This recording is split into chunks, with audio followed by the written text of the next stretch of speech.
No stranger to earthquakes in this zone. So we're going to go from where Steve was in Ferndale to Willits in Mendocino County. Beautiful coastline, right? Which is about 90 minutes south of Garberville. That's where Hunter Sowards is live. We told you we had you covered all over the place here with this quake. Hunter's got a closer look at how people there fared through the shake. Hunter, any damage as you rolled into town?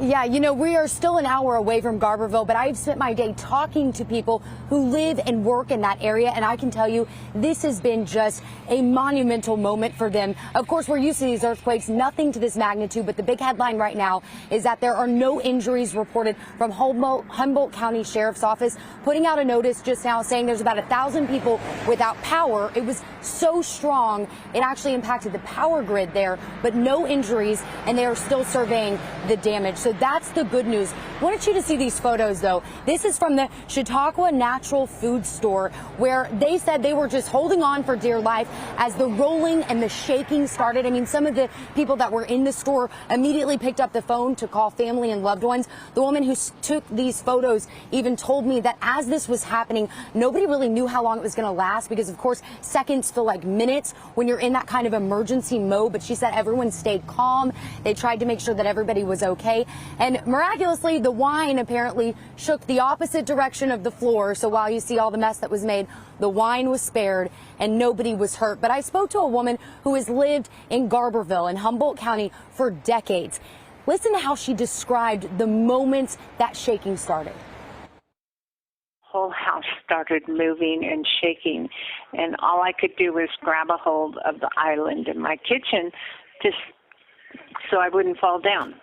It was that strong that, I mean, it would have knocked you off your feet.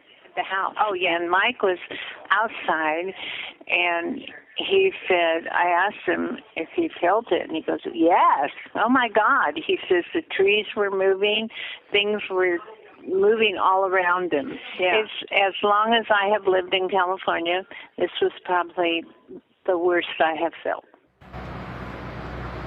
The worst that she has felt. And believe it or not, she was an hour south of Eureka, an hour south of that epicenter.